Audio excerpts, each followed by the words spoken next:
আসসালামু আলাইকুম।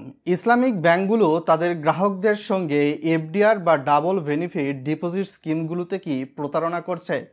৩০ লক্ষ টাকার একটি ডাবল বেনিফিট ডিপোজিট স্কিম নামক এফডিআরে মেয়াদ পূর্তিতে ১,১১,০০,০০০ টাকা পাওয়ার কথা ছিল উৎসেকর কর্তনের পরও কিন্তু বাংলাদেশের প্রথম সারির একটি ইসলামিক ব্যাংক কিন্তু এই অর্থটা গ্রাহককে দিচ্ছে না। তাহলে কি তিনি শুভঙ্করের ফাঁকির মধ্যে পড়ছেন?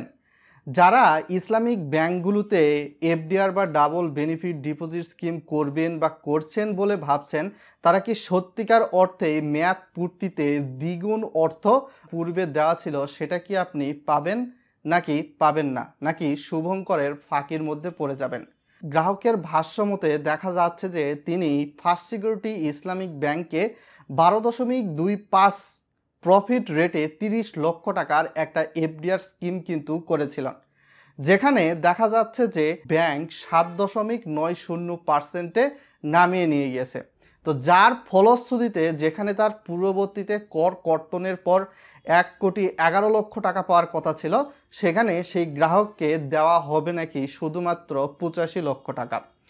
এর সঙ্গে তার মূল যে টাকা সেটা কিন্তু যুক্ত রয়েছে। তো তিনি কিন্তু দীর্ঘ বছর মেয়াদী একটা এফডিআর স্কিম করেছিল, ডাবল বেনিফিট ডিপোজিট স্কিম নামক, এবং এক্ষেত্রে গ্রাহক কিন্তু সরাসরি তার যেই প্রুভমেন্টটা রয়েছে 2014 সালে করেছিল, আজ কিন্তু 2024 সাল, আর হয়তোবা মাত্র 2 বছর বাকি রয়েছে।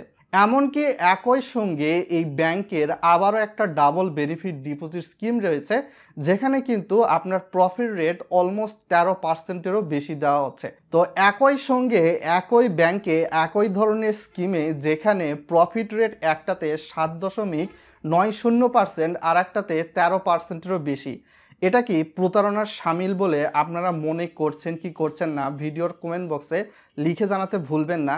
এই গ্রাহকের সঙ্গে কি সত্যি প্রতারণা হচ্ছে?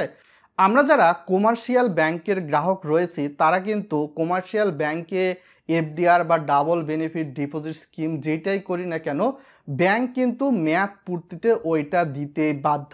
তবে আপনি যদি শরিয়া বেসড বা ইসলামিক ব্যাংকগুলোর দিকে তাকান, বাংলাদেশে প্রায় 8 থেকে 10টা 11টার মতো শরিয়া বেসড ব্যাংক রয়েছে। তো যখন আমরা ওই ব্যাংকগুলোর সঙ্গে এফডিআর বা ডাবল বেনিফিট স্কিমগুলো কিন্তু করে থাকি, তো সেক্ষেত্রে তারা কিন্তু আমাদের কাছ থেকে একটা কাগজে সিগনেচার নেয়, এবং ওই সিগনেচার যে কাগজে নিচ্ছে ওই কাগজে কিন্তু আপনার অনেক কয়টা কন্ডিশন লেখা থাকে, এবং এই কন্ডিশনগুলোর মধ্যে একটা লেখা থাকে যে প্রফিট রেট ব্যাংক যে কোনো সময় চাইলেই কিন্তু পারিপার্শ্বিকের সাপেক্ষে চেঞ্জ করতে পারবে। তো এইখানে কিন্তু এই গ্রাহকের সঙ্গে এটাই ঘটেছে। আর ইসলামিক ব্যাংকগুলোতে যারা হয়তো বা ডিপোজিট করতেছেন দীর্ঘ সময় মেয়াদি, তো সেক্ষেত্রে সেটা স্থায়ী আমানত এফডিআর হতে পারে, ফিক্সড ডিপোজিট বা টার্ম ডিপোজিট বা ডাবল বেনিফিট ডিপোজিট স্কিম, এই গ্রাহকের মতো, তো তারা যদি মনে করেন যে মেয়াদ পূর্তিতে আপনারা দ্বিগুণ অর্থ পাবেন, বিষয়টা কিন্তু এইরকম ঘটবে না। তো আপনি যদি কমার্শিয়াল ব্যাংকগুলোর দিকে তাকান, তাদের ক্ষেত্রে কিন্তু আপনাকে 12% বা 13%, 11% বা 10% যদি ইন্টারেস্ট রেট দিতে চাই, মেয়াদ পূর্তিতে কিন্তু সেটাই দিবে। তবে এর উপর দেখা যাবে যে গভর্নমেন্টের যেই এক্সাইজ ডিউটি প্লাস ব্যাংকের যে অ্যাকাউন্ট মেনটেনের চার্জ, সামান্য যে 2-3টা চার্জ রয়েছে, সেটা কিন্তু ব্যাংক কেটে রাখবে।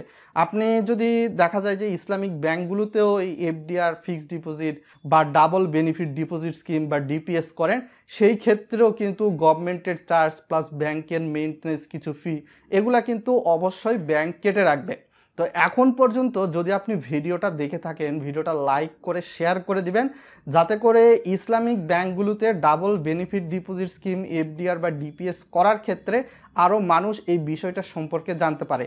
তবে যারা ইসলামিক মূল্যবোধ থেকে ইসলামিক ব্যাংকগুলোতে এই ধরনের স্থায়ী আমানতগুলো করেন, আপনি যদি অল্পতে সন্তুষ্ট থাকেন ইসলামিক মূল্যবোধের দোহাই নিয়ে, তাহলে কিন্তু আপনি ইসলামিক ব্যাংকগুলোতে ডাবল বেনিফিট ডিপোজিট স্কিম করতে পারেন অথবা এফডিআর করতে পারেন। কমার্শিয়াল ব্যাংকগুলোর সঙ্গে শরিয়া বেসড ব্যাংকগুলোর অনেক পার্থক্যই কিন্তু আমরা জানি না, আর না জানার কারণে গ্রাহকরা কিন্তু নিজেই ঠকে যাচ্ছে। আর আপনি যদি নিজে ঠকে যান এবং এটা নিয়ে যদি বাংলাদেশ ব্যাংকে কমপ্লেন করেন বা আদালতে যান, সেক্ষেত্রেও কিন্তু আপনি কোনো ধরনের সাপোর্ট পাবেন না।